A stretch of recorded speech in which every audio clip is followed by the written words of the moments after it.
歡迎大家嚟到 Race to the Line Microbit 模型火箭車比賽2526嘅賽前簡介會，我係 Andy。今年嘅協辦學校咧係德晶女子中學嘅。喺我哋開始個 briefing 之前呢，我哋睇睇今日嘅流程先咯噃。首先我哋個比賽簡介啦，然之後就講講比賽日程、比賽嘅規則、比賽嘅方式、學習資源嘅分享，最後咧就係有個問答環節嘅。首先呢，我哋講講比賽嘅簡介先咯噃。成個比賽目標嘅就希望學生製造一個最快嘅火箭車啦。而我哋嘅對象咧係小四去到中三嘅學生去參加嘅。我總共有兩個唔同嘅組別嘅，包括係小學組同埋中學組，佢哋嘅成績咧係分別計算嘅噃。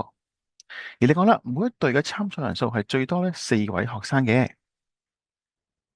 好啦，首先我繼續落去前呢，我哋睇睇個比賽嘅花絮先啦噃。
好啦，嚟到我哋嘅比賽日程啦噃。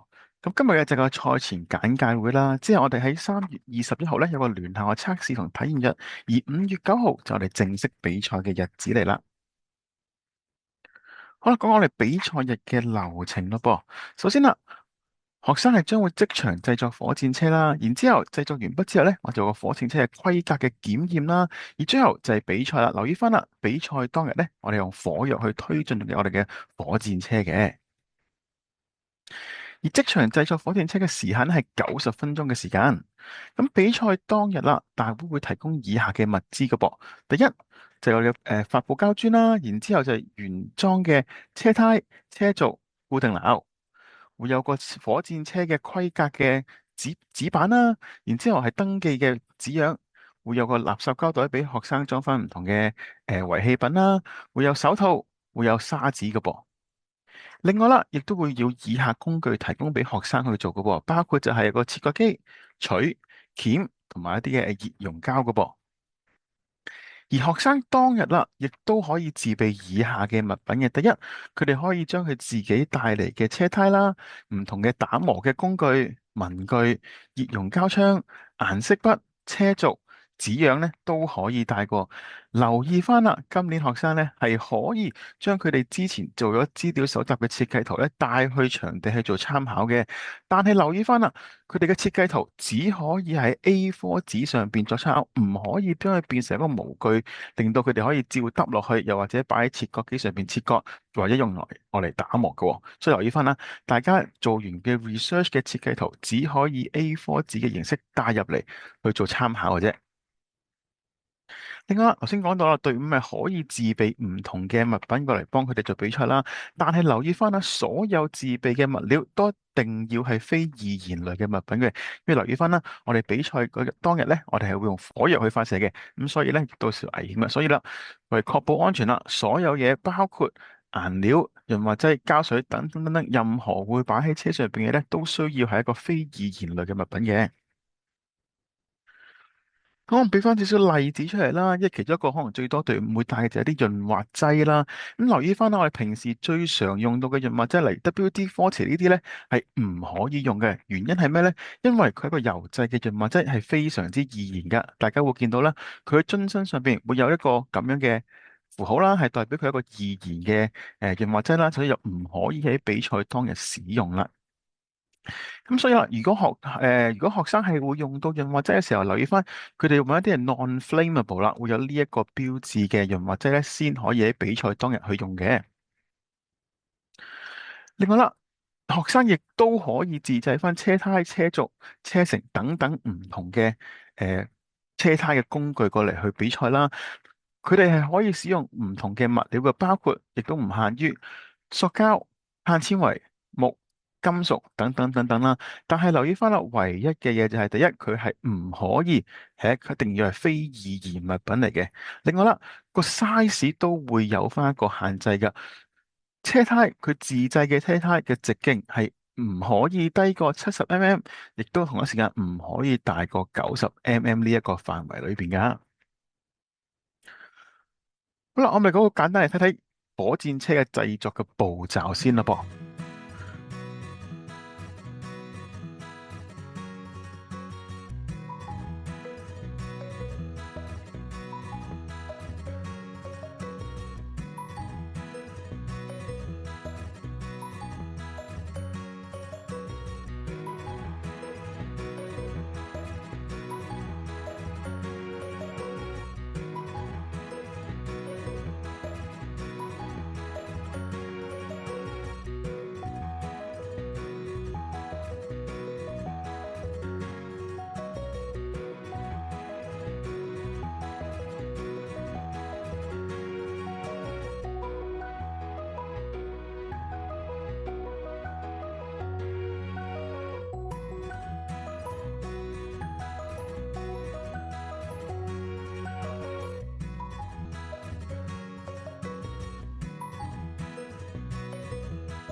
好啦，比賽當日啦，當學生整完佢哋嘅火箭車之後咧，就會進入安全檢測嘅環節啦。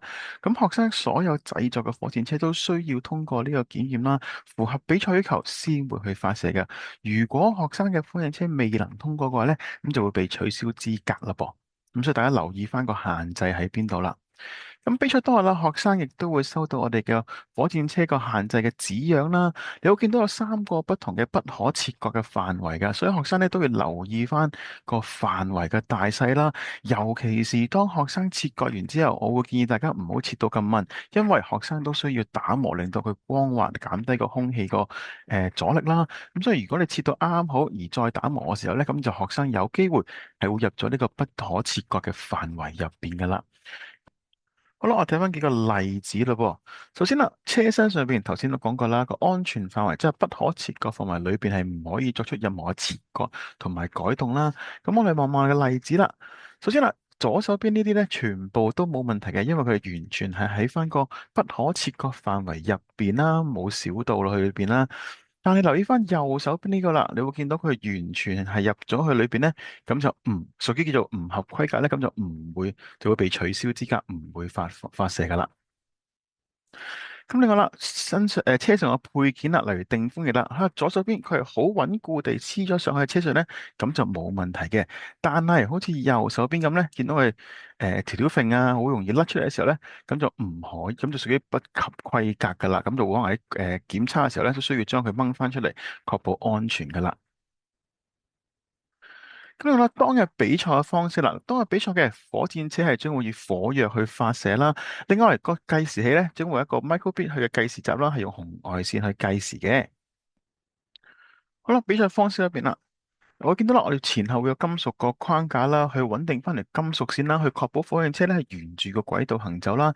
而中間我哋會有1米嘅計時閘範圍咧，去 record 翻我哋嘅火箭車嘅速度嘅。咁留意翻啦，火箭車係必須要完整嘅狀態之下通過個計時閘去完成比賽嘅。如果喺通過個計時閘之前或者途中，佢火箭車任何嘅部分，包括車胎或者身上嘅配件，喺通過計時閘之前嚴重破損或者脫落咧，咁呢個成績咧就唔會被計算噶啦。所以大家都要確保翻你哋嘅火箭車係完整嘅狀態下通過我哋嘅計時閘嘅。另外啦，每個隊伍都應該會收到我哋嘅比賽指南啦。咁老師同埋學生咧，亦都可以喺裏邊重溫翻所有嘅規矩，從而熟習翻咧成個火箭車比賽嘅噃。而獎項方面啦，我哋今年亦都會有全場嘅冠軍、亞軍、季軍啦，亦都有最佳學校表現獎嘅。咁呢個咧就會大會評審咧根據翻隊伍嘅整體表現啦、參與度啦，從而對翻所屬學校咧作出評核嘅。而第三個就係個最佳嘅設計獎啦。喺設計獎方面嘅大會就根據翻個顏色配搭啦、車身造型、配件設計、結構功能及創意特色咧，呢5項嘅範疇咧，去為每一隊嘅火箭車咧進行評分嘅。今年嘅我哋嘅比賽日期咧係5月9號星期六喺德晶女子中學啦。留意翻啦，所有隊伍都需要喺4月24日之前提交翻參賽隊伍嘅名單嘅噃。另外留意翻啦，App Store 方面因為已經停止咗 Wind Tunnel 呢個軟件啦，所以公平起見啦，喺參賽當日嘅同學係唔可以再用平板電腦咧喺製作火箭車嘅環節上邊嘅。另外啦，如果係大會有任何嘅更新比賽消息或者安排咧，我哋都會用翻電子郵件咧同老師去作出聯絡嘅噃。好啦，如果老師或者任何隊伍有任何嘅問題嘅，歡迎同我哋同事聯絡翻，我哋會一一解答你哋嘅問題嘅。好，最後啦，我係 Andy，咁我哋咧就會喺比賽當日再見啦，拜拜。